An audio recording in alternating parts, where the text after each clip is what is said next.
So Dan, this is very different to when I last interviewed you, which was for Beauty and the Beast in a hotel room, and Yes, now we're talking about Eurovision, and I'm in my bedroom. So and I'm in a things, box. So yeah, things are so different now. it's quite Um, strange, isn't it?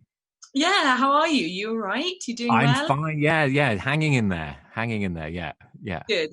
So listen, congrats on this film because my goodness me, I don't even know where to start. It was absolutely brilliant and hilarious and flamboyant and funny.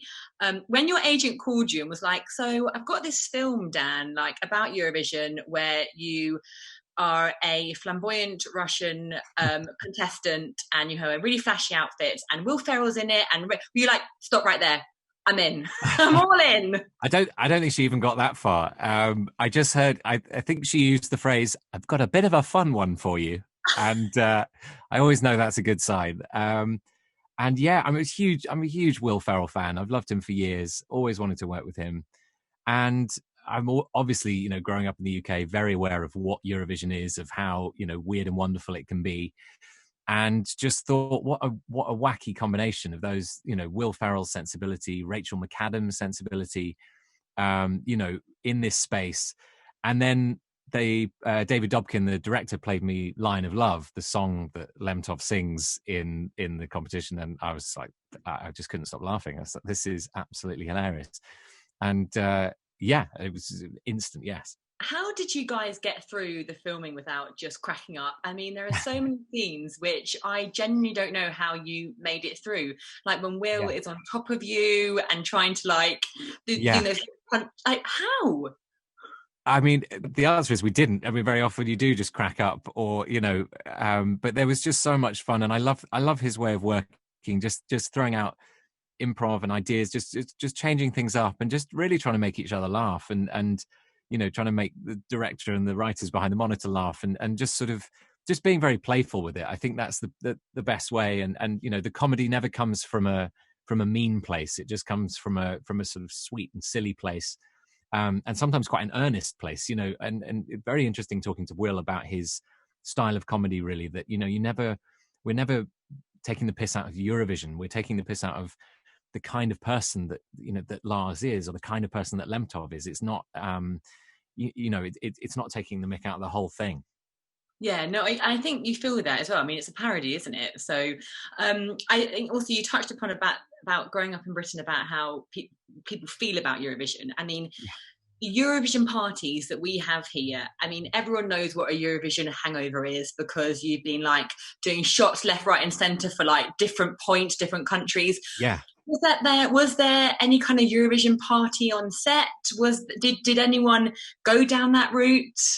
I don't know about the shots so much, but there was definitely a party atmosphere at times. And, that party sequence in the middle of the film, we took 3 days up at Nebworth. That was an absolutely wild experience, and just, so much fun to shoot. But all of the, the big performance sequences were just, it was like being at an actual concert. And, it was brilliant fun. Yeah.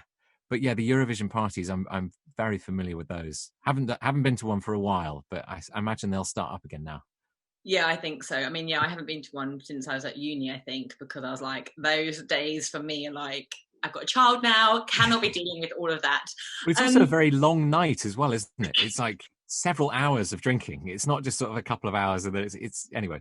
But yeah, it is. You got to like carb up. You got to have breaks. I mean, like there yeah, is people who really get involved. They know what they're doing. yeah, I think one of the things I loved about this film as well is that obviously it's a comedy and it's a fun film, but it also looks at the safe space that Eurovision creates for people in the LGBTQ community, and the way that actually in so many countries people are still persecuted. They still don't feel that they are um, can be themselves. I think that was quite an interesting and important kind of section to the film as well.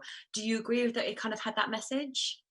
yeah. I think it was important for us to acknowledge that. I think, and that it's part of Lemtov's own tragedy. Really, is that he's not able to really fully be true to himself.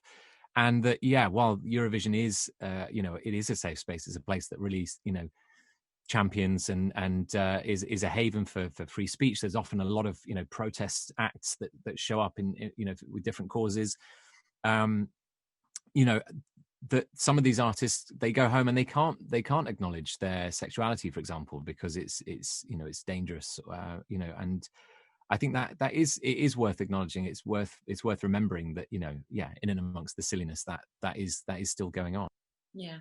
Dan, listen, congratulations on this film. It was like a joy to watch and to escape, particularly in the kind of climate that we're in at the moment. I hope that you were able to take home some sort of outfit or prop to keep forever as a souvenir from it. I've got Lemtov's diamond earring, not in today, sadly, but I did keep it. That's amazing. Not real diamond. I love that.